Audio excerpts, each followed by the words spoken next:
Bihar police sub inspector 2019 के mains exam के आपकी रणनीति क्या होनी चाहिए, ये जो बेस है 2017 के मेंस एग्ज़ाम के पैटर्न के ऊपर एग्ज़ाम में जो प्रश्न पूछे गए थे उस पैटर्न के आधार पर हम लोग बात करने जा रहे हैं। किस सेक्शन से कितने प्रश्न पूछे गए और उनमें से जो हाईलाइटेड टॉपिक है जहाँ से 3 या 4 प्रश्न पूछे गए थे उस टॉपिक से इसके ऊपर हम लोग बात करने जा रहे हैं।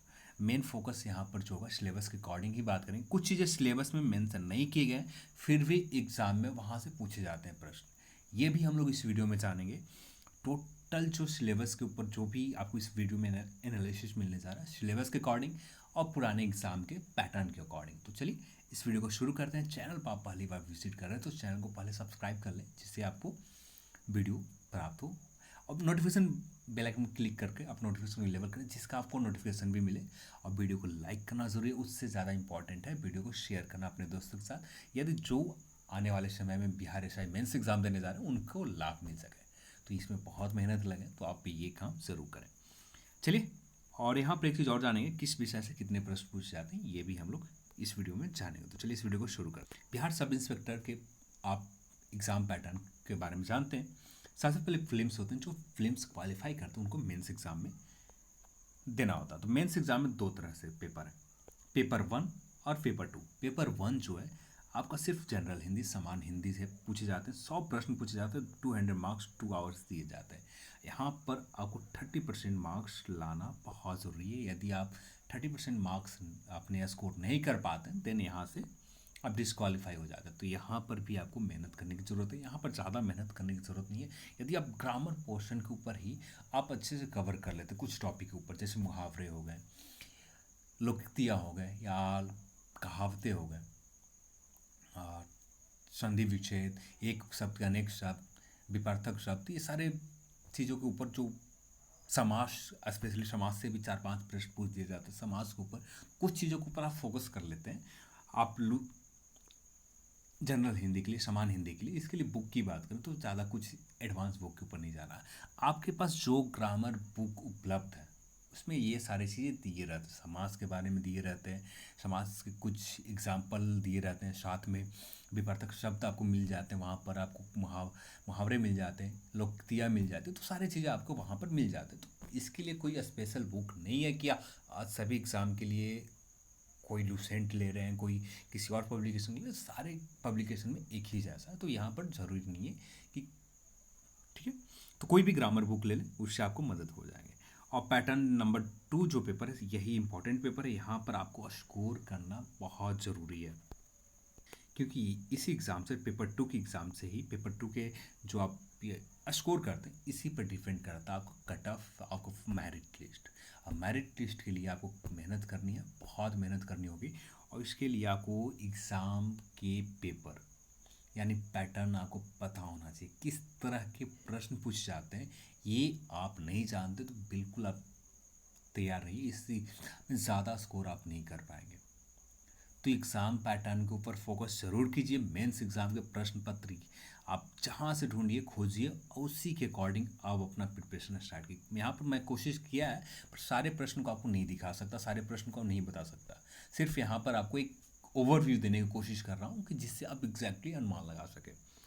तो स्टार्ट करते हैं। तो सबसे पहले हम लोग बात करते हैं कुछ इंपॉर्टेंट टॉपिक्स सब्जेक्ट के ऊपर, जैसे इन्वायरमेंट के ऊपर आते हैं। इन्वायरमेंट से 2017 के मेंस एग्ज़ाम में जो 2018 में हुए थे जुलाई के महीने में, यहाँ से इन्वायरमेंट से 5 प्रश्न पूछे गए थे, जिनमें से 3 प्रश्न जो पूछे गए थे वो प्रोटोकॉल से संबंधित है, किसी संधि से संबंधित जो पुराने इन्वायरमेंट से संबंधित है। इसके लिए आपको यहाँ पर 5 स्कोर करना बहुत मुश्किल काम नहीं है। यदि वन लाइनर आप किसी भी पब्लिकेशन पतले से बुक भी पढ़ते हैं, जैसे घटना चक्र की आती है, या आप ले लेते हैं, या दृष्टि पब्लिकेशन के ले लेते हैं, जो वन लाइनर हो, सिर्फ ऑब्जेक्टिव यदि अच्छे से कवर कर लेते हैं उस सेक्शन से आप आसानी से उतना स्कोर कर पाएंगे। और इन्वायरमेंट के लिए एक और ऑप्शन आपके पास मिल जाता है, यूट्यूब के ऊपर कुछ अच्छे अच्छे लेक्चर भी उपलब्ध है, जिस लेक्चर को आप देख सकते हैं।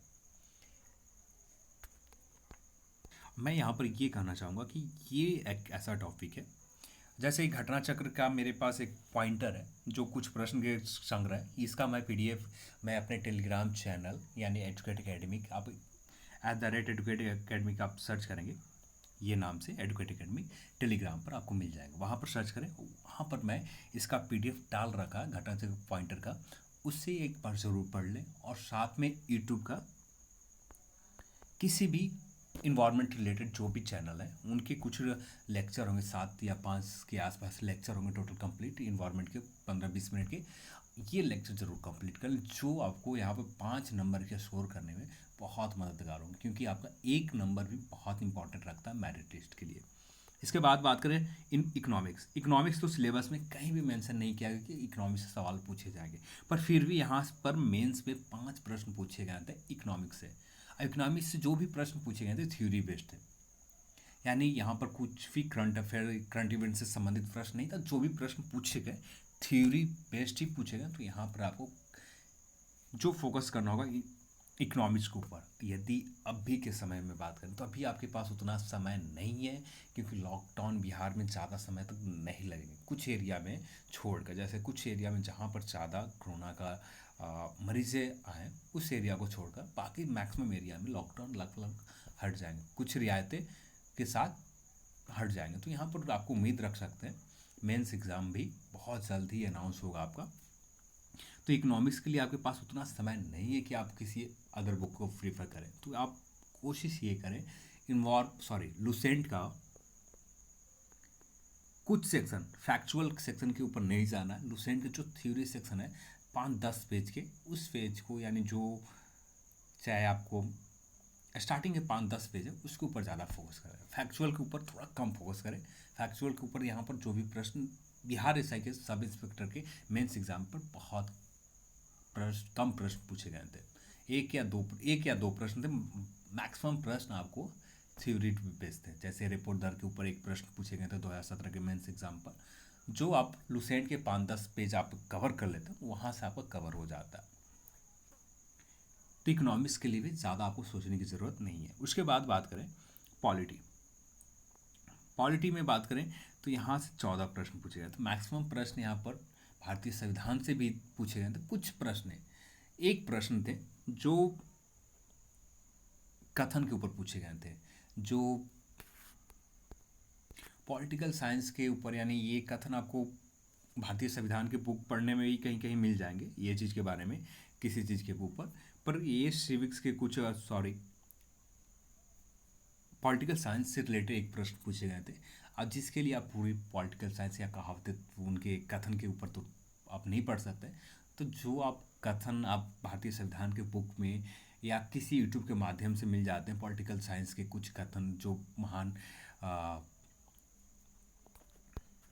स्कॉलर हुए, उन स्कॉलर के, यदि आप कहीं भी आपको कुछ वीडियो मिल जाता है उन स्कॉलर का आप एक वीडियो ज़रूर देख लें, क्योंकि मेंस एग्ज़ाम में एक पैटर्न है कि हाथ से भी एक प्रश्न पॉलिटिकल साइंस के जो भी पॉलिटिकल से रिलेटेड जितने भी स्कॉलर हुए उनके स्टेटमेंट को एक बार ज़रूर देख लें। ये आपको यूट्यूब के ऊपर वीडियो आप सर्च मारेंगे तो बिल्कुल आपको मिल जाएगा। बहुत सारे स्कॉलर के ऊपर लोगों ने अपना अपना चैनल के ऊपर वीडियो अपलोड किया, तो कुछ स्कॉलर के बारे में जान लें जो फेमस हैं ज़्यादा। उसके बाद बात करें मिसलेनियस से 7 से 8 प्रश्न पूछे गए थे, जो आप लुसेंट के आखिरी सेक्शन में यदि आप अच्छे से कवर कर लेते हैं और उसके बाद कुछ और बुक या यूट्यूब के ऊपर थोड़ा बहुत देख लेते हैं, तो यहाँ पर आप आसानी से कवर कर सकते हैं, इसमें कोई ज़्यादा दिक्कत नहीं है। अब बात आती है ज्योग्राफी से।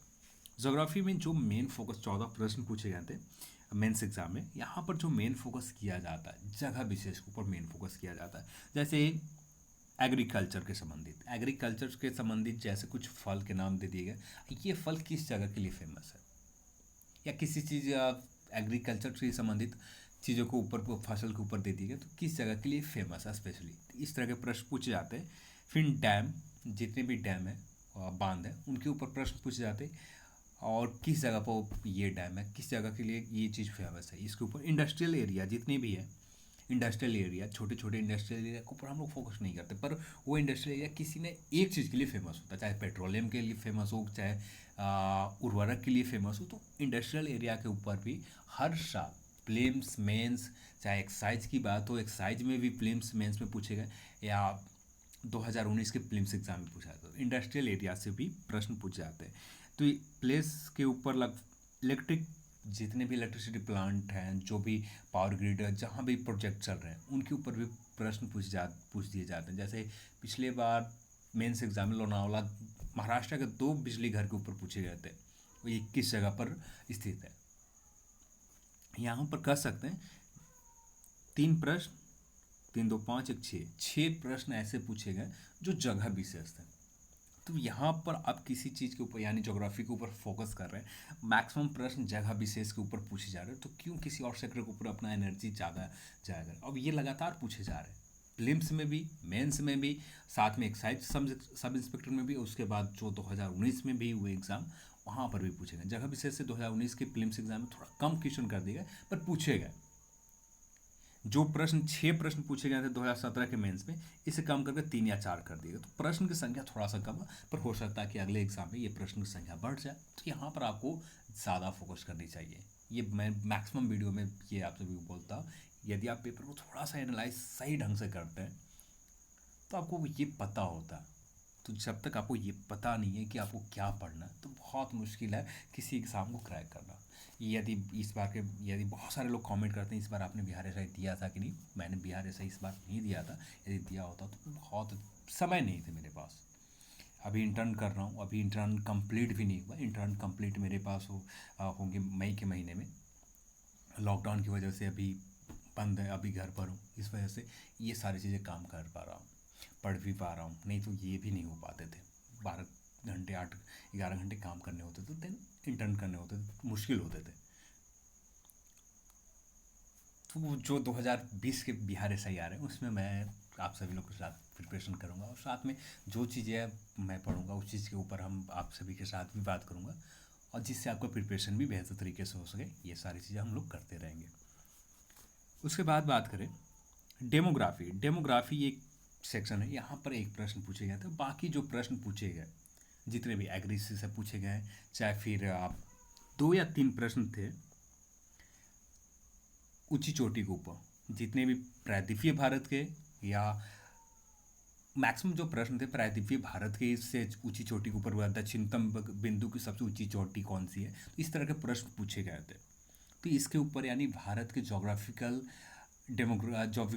स्थिति के ऊपर, यानी जितने भी पहाड़ है, पर्वत है, उनके ऊपर आपको थोड़ा सा ज़्यादा विशेष करना, स्पेशली प्रायद्वीपीय भारत के ऊपर, क्योंकि प्रायद्वीपीय भारत में ही आपको बहुत सारे ऐसे सेक्शन हैं, चाहे वहाँ का ड्रेनेज सिस्टम हो, चाहे नदी रिवर ड्रेनेज सिस्टम हो, उनके ऊपर भी ज़्यादा फोकस करनी है। यहाँ से 2 या 3 प्रश्न पूछ दिए जाते हैं, चाहे चोटी के ऊपर हो जाए या वहाँ के ड्रेनेज सिस्टम के ऊपर हो जाए, तो यहाँ पर पूछे जाते हैं। यानी 7 8 9 नंबर के यहाँ पर क्लियर हो जाते हैं। तो यहाँ पर आपको थोड़ा सा यदि बात करें जोग्राफिकल मैप देखने के लिए, यानी जो माउंटेन के ऊपर जो कवर कर दें, तो इसके लिए सबसे बेहतर ऑप्शन मुझे जो दिखता है, यदि कम समय है, आपके पास समय ज़्यादा नहीं है, तो देन यूट्यूब के अलावा कोई बेस्ट ऑप्शन नहीं। यदि बात करें प्रायद्वीपीय भारत के ऊपर भी यदि अच्छे तरीके से यदि चैनल की बात करूँ, तो ये शायद आलोक सर के चैनल के ऊपर अभी भी वीडियो उपलब्ध है। उस वीडियो को देख लेते हैं, भारत के मैप के ऊपर, भारत के मैप आप देख लेते हैं, जिसमें पूरी तरह से वहाँ के रिवर ड्रेनेज सिस्टम के ऊपर भी कवर करवाया। काफ़ी हद तक बहुत ज़्यादा है, 2 या 3 वीडियो है, नहीं 4 वीडियो है टोटल। 4 वीडियो आपको बहुत हद तक हेल्पफुल है, और मैक्सिमम प्रश्न यहाँ से कवर हो जाते हैं। तो इसके लिए आपको लुसेंट में रट्टा नहीं मारना। इस सेक्शन में यदि ड्रेनेज सिस्टम के ऊपर प्रश्न है, कुछ सेक्शन उसे छोड़ दीजिए, इग्नोर कर दीजिए। आप किसी चीज़ को दौड़ या रेस नहीं लगा रहे हैं कि मैं लुसेंट के पूरे हर पेज याद करके एग्ज़ाम में जा रहा हूँ, उससे कोई फ़ायदा नहीं होता। ऐसे बहुत सारे लोग मिलेंगे जो लुसेंट की हर लाइन बाय लाइन याद किए, फिर भी 2017 के भी मेंस एग्ज़ाम उन्होंने दिया था, नहीं हुआ। 2018 के भी मेंस एग्ज़ाम दिया था, फिर भी नहीं हुआ। ऐसे लोग बहुत सारे लोग मेरे दोस्त हैं। पर यहाँ पर फोकस इसके ऊपर नहीं करना कि आपको कंपटीशन नहीं करना कि मैं लुसेंट में ज्ञाता हूँ। आपको फोकस ये करना है कि रिज़ल्ट लेना है। लुसेंट के हर पेज हर लाइन बाय लाइन याद करके कुछ नहीं मिलेगा। बस उसी सेक्शन को याद करें। बिहार एसआई की आप स्पेशली प्रिपरेशन करते हैं तो आपको बिहार एसआई के तरीके से सब इंस्पेक्टर की तरह सोचना होगा, पेपर जिस तरह के पूछे जाते हैं। तो ये था आपका ज्योग्राफी का, और ज्योग्राफी में जो भी पूछे जाते हैं बेसिक पूछे जाते हैं। आप यदि महेश कुमार बर्नवाल सर की बुक यदि पढ़ लेते हैं, या वो बुक नहीं लेते, महेश कुमार बर्नवाल सर की बुक नहीं लेते, घटना चक्र ले लेते हैं हम ज्योग्राफी का, भूगोल का, तो ये भी बहुत हद तक काफ़ी है। सिर्फ इंडियन सेक्शन को कवर करना है, आपको वर्ल्ड में नहीं जाना, सिर्फ इंडियन सेक्शन के ऊपर कवर करना है। अब ये हद तक आपको हर सेक्शन को कवर करवा देगा। अब एग्ज़ाम के समय कुछ सेक्शन के जो लास्ट में विविध तरह के दिए रहते हैं लूसेंट में, उस चीज़ को आप एक बार रिवीजन कर लें, बहुत आसानी से काम बन जाते हैं। अब बात करते हैं साइंस के ऊपर। साइंस के ऊपर देखें तो साइंस बहुत इंपॉर्टेंट बनते जा रहा है, और साइंस में हम ज़्यादातर फोकस, जितने भी लोग मिलते हैं मैक्सिमम फोकस करते हैं फिजिक्स के ऊपर। अब पर फिजिक्स से प्रश्न धीरे धीरे घटते जा रहे हैं। बायोलॉजी से प्रश्न तो लगातार कई साल से एग्जामों में देखें तो बायोलॉजी से, सॉरी, केमिस्ट्री से प्रश्न पूछे नहीं जाते। पर बायोलॉजी के सेक्शन देखें तो बायोलॉजी के सेक्शन हर साल इंक्रीज करते जा रहे हैं। यदि 2017 के मेंस एग्जाम में बात करें तो 9 प्रश्न पूछे गए थे बायोलॉजी सेक्शन से। अब बेसिक से यदि बात करें, 3 प्रश्न तो आपको रोग के ऊपर थे, 3 प्रश्न रोग के ऊपर थे, और बाकी जितने भी प्रश्न पूछे गए ये आपको लुसेंट यदि आप अच्छे से कवर कर लेते हैं और प्लस में स्पीडी, तो साइंस का बायोलॉजी सेक्शन का एक भी प्रश्न आपसे छूटेगा नहीं। लुसेंट हो या क्राउन पब्लिकेशन का आपके पास बुक हो, दोनों में से कोई भी बुक हो, साइंस सेक्शन यदि इतना कर लेते हैं बायोलॉजी सेक्शन का, तो बहुत मुश्किल नहीं है बायोलॉजी के मैक्सिमम प्रश्न 9 में से 7-8 प्रश्न को टच करना। 7 तो आसानी से टच हो जाते हैं, 1-2 प्रश्न थोड़ा टफ होते हैं। उसके बाद बात करें केमिस्ट्री, तो केमिस्ट्री के लिए 4 प्रश्न के लिए आप पूरा केमिस्ट्री कवर करें। अब लगातार एग्जाम में देख लें, चाहे बीपीएससी के एग्ज़ाम में देखें या बिहार एसआई के एग्ज़ाम में देखें या किसी भी एग्ज़ाम में चले जाएं, केमिस्ट्री से ज़्यादा प्रश्न लगातार घटते जा रहे हैं। यहाँ पर ज़्यादा फोकस नहीं किए जाते। यदि पूछे भी जाते हैं तो ज़्यादातर केमिकल रिएक्शन, किसी तत्व के रासायनिक सूत्र के ऊपर पूछ दिए जाते हैं 1-2 प्रश्न, या इसी तरह के प्रश्न पूछे जाते हैं। तो यहाँ पर एनर्जी पूरे लुसेंट को कवर करने से बेहतर है बस सेलेक्टिव टॉपिक को एक से ज़्यादा बार आप रट्टा मार लें। इससे ज़्यादा आपको यहाँ पर करने की ज़रूरत नहीं है केमिस्ट्री सेक्शन में, क्योंकि यहाँ से आपको मैक्सिमम प्रश्न नहीं पूछे जाते हैं, और 4 प्रश्न के लिए पूरा एनर्जी इसके ऊपर देना ये मेरे हिसाब से सही नहीं लगता। उसके बाद बात करें फिजिक्स, तो फिजिक्स के ऊपर 6 प्रश्न पूछे जाते हैं, तो जो आपको देना चाहिए, क्योंकि 6 प्रश्न बहुत मायने रखता है, तो इसके ऊपर ज़्यादा फोर्स करनी चाहिए। पर यहाँ पर केमिस्ट्री के ऊपर बस कुछ यदि देखें, ज़्यादा कोशिश करें तो तत्व के रासायनिक गुण और उनके रासायनिक संकेत के ऊपर आप देख लें तो ये काफ़ी होगा। और 1-2 चीज़ों जो लुसेंट में विविध में दिया है, या स्पीडी, लुसेंट को इग्नोर कर दें, पूरी तरह से स्पीडी के ऊपर फोकस कर लें केमिस्ट्री के लिए, और काफ़ी हद तक ये आपको मदद कर देगा। स्पीडी, नए वाले स्पीडी ले लें, और साइंस का रेलवे वाला जो बुक है वो बहुत हद तक मदद कर देगा आपको। फिजिक्स के लिए भी आपको वही करना, लुसेंट प्लस स्पीडी, इसके अलावा आपके पास कोई ऑप्शन नहीं है। बायोलॉजी के लिए भी यही करना, क्राउन रखें या लुसेंट रखें, दोनों में से जो भी बुक आपने रखा उसको आपको कवर करने होंगे। अब बात करते हैं हिस्ट्री। हिस्ट्री बहुत इंपॉर्टेंट है। यहाँ पर बात करें मॉडर्न हिस्ट्री से 10 प्रश्न पूछे गए थे, और 10 प्रश्न में से आप यदि लुसेंट को कवर करते हैं तो काफ़ी हद तक 5-6 प्रश्न को आप आसानी से डील कर लेंगे। पर थोड़ा सा हट के यदि आपके पास यदि समय है, यदि इससे पहले आपने किसी चीज़ को, नए पुराने बुक को पढ़ा, तो उस चीज़ को, जैसे घटना चक्र को आपने पढ़ा है, तो घटना चक्र को एक बार और रिवीजन कर लें, उसके बाद आप लुसेंट को पढ़ाएं। कोशिश यही करें कि घटना चक्र को एक बार मॉडर्न हिस्ट्री को कवर कर लें, जिससे आपको काफ़ी हद तक 10 प्रश्न में से 7-8 के आसपास आप अप्रोच बना सकें, ये आपको करना होगा। उसके बाद एंसेंट हिस्ट्री के ऊपर बात करें तो यहाँ पर ज़्यादा मेंस एग्जाम में पूछे नहीं गए थे। जो भी पूछे गए थे प्रश्न यहाँ पर आर्ट लिटरेचर से संबंधित, बुक के संबंधित पूछे गए थे, तो ये इसके ऊपर ज़्यादा लुसेंट में जो दिया हुआ है, लुसेंट के अलावा ज़्यादा फोकस नहीं करनी है। वो भी कुछ चीज़ों ऊपर, जैन धर्म, हिंदू सभ्यता और कुछ लिटरेचर के ऊपर आप फोकस कर लें। और उसके बाद मौर्य काल से लगातार देखें तो प्रश्न पूछ दिए जाते हैं, पर बहुत जनरल है, उसमें ज़्यादा आपको एनर्जी लगाने की जरूरत नहीं। 1-2 बार पढ़ लेते तो बहुत आसानी से कवर हो जाते हैं। और थोड़े से साउथ आगे बढ़ते हैं तो गुप्त काल में आ जाते हैं, तो गुप्त काल में के ऊपर भी प्रश्न पूछ दिया जाता है। तो कुछ चीज़ों के ऊपर, सेलेक्टिव टॉपिक के ऊपर आप, यदि आपके पास, जैसे मान लेते एग्ज़ाम, लॉकडाउन खत्म होते ही एग्ज़ाम अनाउंस कर दिए जाते हैं मई के फर्स्ट वीक में, मान लेते हैं, यदि 14 कल लगभग तय हो जाएंगे, यानी आज डेट है, मैं जो वीडियो रिकॉर्ड कर रहा हूँ 7 तारीख है, तो ये कल यानी 8 तारीख को ये तय हो जाएंगे कि लॉकडाउन बिहार में कब तक चलेगा और किन किन डिस्ट्रिक्ट में लगे रहेंगे। उसी के बाद आपको तय होगा कि आपको बिहार एसआई की मेंस एग्ज़ाम कब तक होंगी। यदि मान लेते हैं लॉकडाउन कुछ इलाकों में छोड़कर, जैसे गया का, पटना के कुछ इलाके छोड़कर मैक्सिमम इलाके में हटा दिए जाते हैं लॉकडाउन, तो एग्ज़ाम कंडक्ट करवा लिए जाएंगे आयोग से। तो बहुत जल्द अनाउंस कर दिए जाएंगे, जो मिड मई या लास्ट मई के वीक में आपको ले लिया जाए। तो उस इस स्थिति में आपके पास समय नहीं रहता, तो कुछ नए बुक को पढ़ने की कोशिश ना करके आप पुराने लूसेंट के ऊपर ही आप फोकस करते रहें। ज़्यादा आप प्रश्न करने के चक्कर में आप जो आपके पास है वो भी आप गंवा देंगे। मेडिवल हिस्ट्री में बात करें तो यहाँ पर ज़्यादा कुछ पूछा नहीं जाता। 4 प्रश्न पूछे जाते हैं, आर्ट से पूछे जाते हैं, कुछ व्यक्ति विशेष के ऊपर पूछ दिए जाते हैं, और कुछ जितने भी उस समय का सत्य क्या कहते हैं आर्किटेक्चर है उनके ऊपर पूछ दिए जाते हैं। तो यहाँ पर 4 प्रश्न के आसपास पूछे गए थे। अब इसके ऊपर आपको ज़्यादा ध्यान नहीं देना है, पर ध्यान एक बार दे देना है। जैसे खिलजी के ऊपर मुगल शासन में औरंगजेब तक, इससे ज़्यादा ऊपर ज़्यादा फोकस नहीं करना, और जितने भी ऊपर तक है तो 1-2 लाइनर जो 1-2 फेमस है उनके ऊपर आप देख लें, और शेरशाह सूरी के ऊपर ये कुछ सेक्शन के ऊपर थोड़ा सा ज़्यादा विशेष करके देख लें, काफ़ी हद तक मदद। तो मैं एक बार और आपसे भी सिखाना चाहूँगा, यदि आप देने जा रहे हैं मेंस एग्ज़ाम तो एक बार प्रीवियस ईयर पेपर ज़रूर देंगे। ये बहुत हद तक आपको मदद करेगा, और इतना मदद करेगा कि मेंस एग्ज़ाम में ज़्यादा स्कोर करने में आपको लास्ट में आप खुद कहेंगे ये हर लोगों को करना चाहिए, हर लोगों को सजेस्ट भी करेंगे। तो आप एक बार ज़रूर ये करें, क्योंकि ये बहुत मदद करता है। चलिए आज के इस वीडियो में इतना ही। ये वीडियो आपको कैसा लगा आप हमें कमेंट सेक्शन में ज़रूर बताएं। वीडियो को लाइक करें, वीडियो को शेयर करना भी बहुत ज़रूरी है, तो वीडियो को शेयर भी करें। चलिए इस वीडियो को देखने के लिए आप सभी को बहुत बहुत धन्यवाद। जय हिंद, जय भारत।